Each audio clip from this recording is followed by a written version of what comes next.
So, there's now even more confusion in the latest episode of the Crown Exchanges or Crown Crate saga that we've been covering here on this channel since the beginning.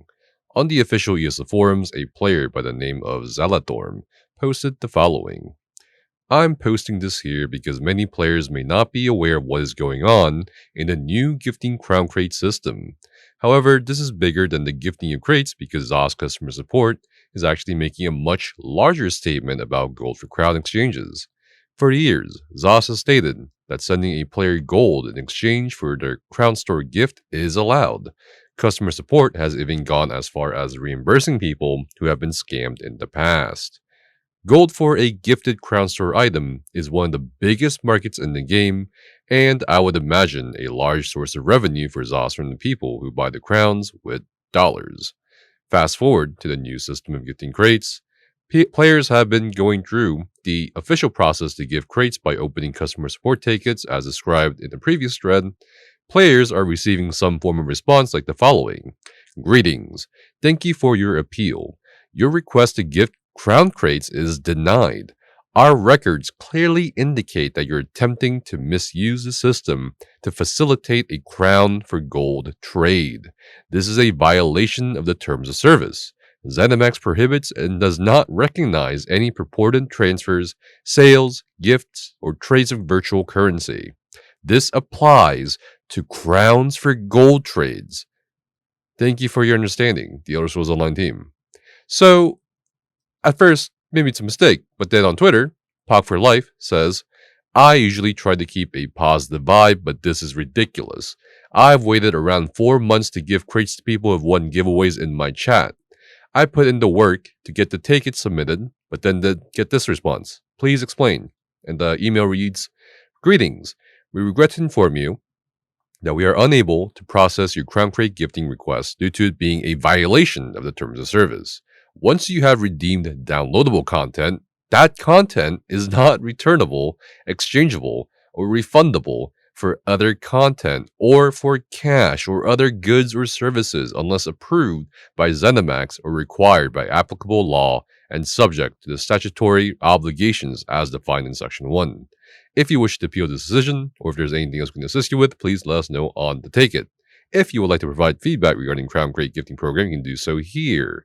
Alright, so this made me really curious because the second email actually mentioned Section 1 of the Terms of Service. And I read it again to make sure what it says. And it says, once you have redeemed downloadable content, that content is not redeemable, exchangeable, or refundable for other content or for cash or other goods or services unless approved by ZeniMax or required by applicable law and subject to the statutory obligations. For example, if ZeniMax provided the wrong content to you, you may be entitled to a refund, yada, yada, yada. So this is specifically referring to things like you bought or redeemed already. Let's say you bought the Dragon Bones DLC from the Crown Store. You cannot refund, return, or exchange that Dragon Bones DLC for anything else with anyone else unless approved by ZOS directly. Now, the next section refers more to crown crates, such as the virtual goods appearing or originating in the quote-unquote services. ZeniMax does not recognize any purported transfers of virtual property executed outside of the game, or the purported sale, gift, or trade in the real world of anything that appears or originates in a service or a game. You may not sell, and you may not assist others in selling services or in-game items for real currency or exchange those items for value outside of the services. So, while the second clause does refer to things like crown crates, this part specifically covers RMT or real money transactions.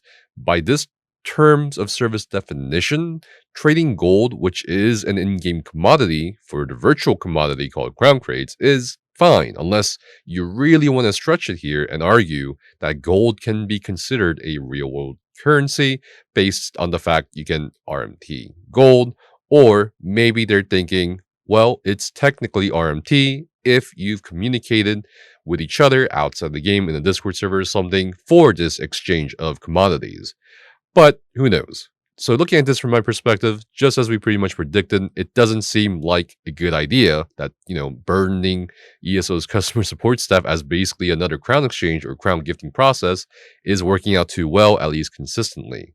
Pog for Life, for example, mentioned earlier, I believe is simply gifting these crown crates to viewers, not for an exchange of crown crates for gold. There have been confirmed accounts of people going through customer support to have crown crates gifted on PC and console, but apparently for some it was tedious, while for others it was pretty easy. So there's no consistency here. As for what a customer support reps are replying with these violation of the terms of service emails, I have no clue. I'll speculate that either they're somehow unaware of what's going on, which seems a bit unlikely considering it's been more than a few years, and the fact that they have helped people who are scammed in crown exchanges, or they're referring to the fact that their crown crate gifting process is only for friends and guildmates, as they've stated in the past, not for an exchange of in-game gold for crates, which has never been against the terms of service, nor the code of conduct. Which also doesn't make sense because, again, people are trying to give crown crates to just give them away. Now, assuming for some reason crown crate gifting for gold or crown exchanges in general are now against terms of service, what would that do to the Elder Scrolls Online?